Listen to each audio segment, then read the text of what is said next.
Hey guys, it's Charlie Rankin with FloridaFundraiser.com and School Solutions Global.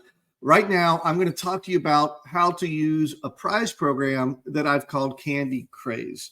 I'm going to share my screen right now so you can see a worksheet that I've made about this prize program.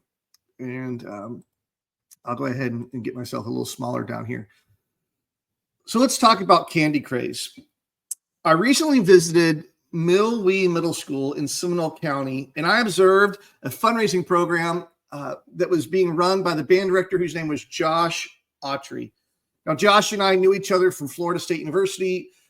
He was doing his undergrad in music education while I was doing my master's degree in music education.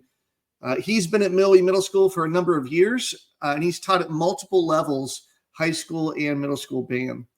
To be completely honest, this is one of the most creative and effective student incentive programs that I've seen. In each year, Josh is raising around $30,000 using this approach to reward and recognize students for participation in his fundraiser. His middle school band does have about 250 students, and this worksheet that I'm kind of overviewing here and reading from has some of the details about his prize program. We're going to use this. Josh gave me permission to share this, and we can adapt this to be a fit for you. For this Craze prize program, you do need a reward table that is stocked with full-size or mini-size candy bars, treats, salty snacks, basically as if you robbed a middle school dance concession stand. You need to have colorful items, and the packaging is going to kind of draw these kids in. You do need a large jar where you can keep slips of paper, and we'll talk about what you do with those. And then you need 500 to 1,000 pre-numbered slips of paper, or you could use puzzle pieces. These need to be inside that jar, and they need to be labeled with the number 1, except you need to have a couple slips of paper that are labeled with the number 2, 5, 10, 20. And if you're brave enough, you can have a couple slips of paper that are marked 50 and 100. Now, here's what Josh does. Each Monday during his fundraiser, he holds a check-in day. For every item that the student has sold, or for every $10 that they've raised, the students can pick out a ticket from this prize jar.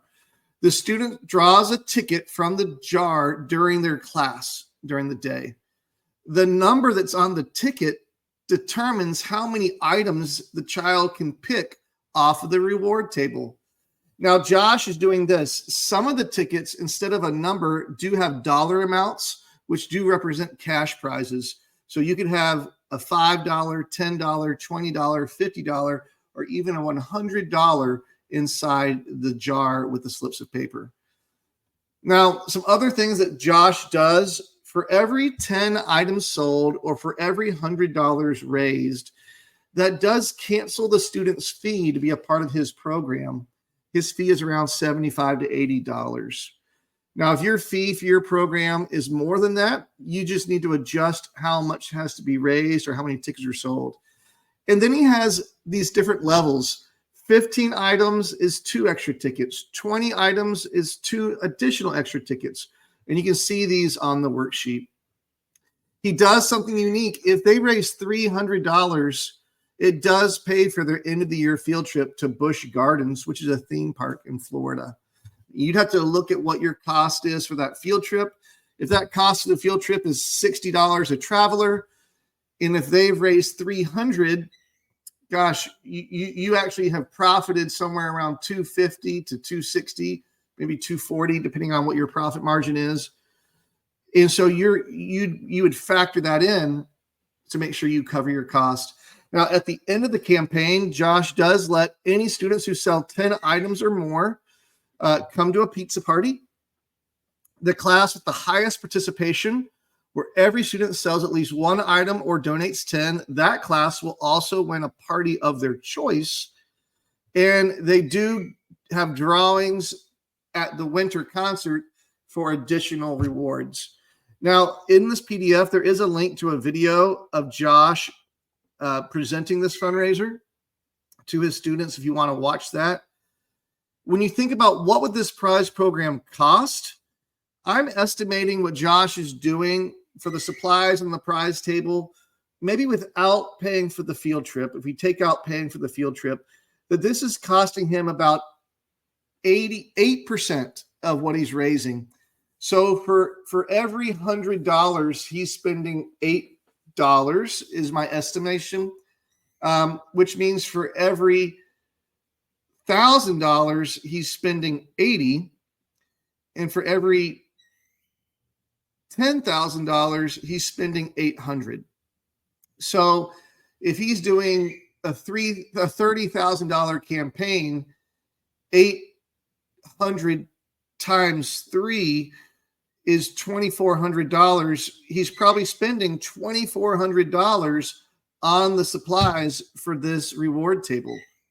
But $2,300 to help you raise $30,000 might be a good decision.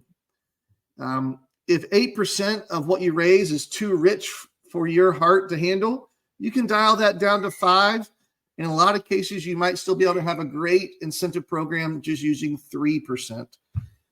Now, that percentage can come out of your profit check if that's the easiest way for us to help you with this. Guys, I'm going to come back over. I'm going to minimize this and stop sharing that. And I want to come back over. I want to show you this bag. So these are examples of the slips of paper. So this is just a slip of paper, and this kiddo would receive a 2. That means that child will get 2 things off the table. And inside, I just have it in a Ziploc bag for right now, is another slip of paper. Let's see what this child's going to get. This child would get 20 things off the table. So this bag I prepared has numbers that are higher, okay? Now, this is going to be in your box with your prize program. These are slips of paper that are just a whole bunch of 1s. Now, I haven't cut them up yet, so I'm going to send them to you like this, and usually you need to have a student help you or a volunteer help you and just cut those up. There's about 450 1s, and then I have the larger numbers here, okay? And you'll just dump them in there, and you could use this as your prize jar, or you could get a different one. Now, as you pull out these numbers, go ahead and just throw them away, okay? So if you pull out a 20, throw it away. If you pull out a 50, throw it away. That way you're not reusing those. If you pull out a 1, go ahead and throw that away. Guys, I wanted to show you this Candy Craze prize program because I believe that what Josh is doing can be repeated in other classrooms. Now, I can't guarantee that every customer is going to raise $30,000 because you use this program, but I can promise that you'll see more excitement from your students if you have something creative to activate the energy needed to get them to go from $0 raised to $10 raised. And once we do that, we'll see them start to move the needle. Guys, thanks for taking the time to watch this rather lengthy video about your student prize program. My name is Charlie Rankin. I run a fundraising agency here in Florida called FloridaFundraiser.com. I also run School Solutions Global, which is for fundraising and apparel support across the country and across the globe. Reach out to me at 904-655-2089 if you would like any support on either your fundraising business or starting a fundraising business or just having a better fundraiser in your own classroom. Thanks so much. Hope you have a blessed day.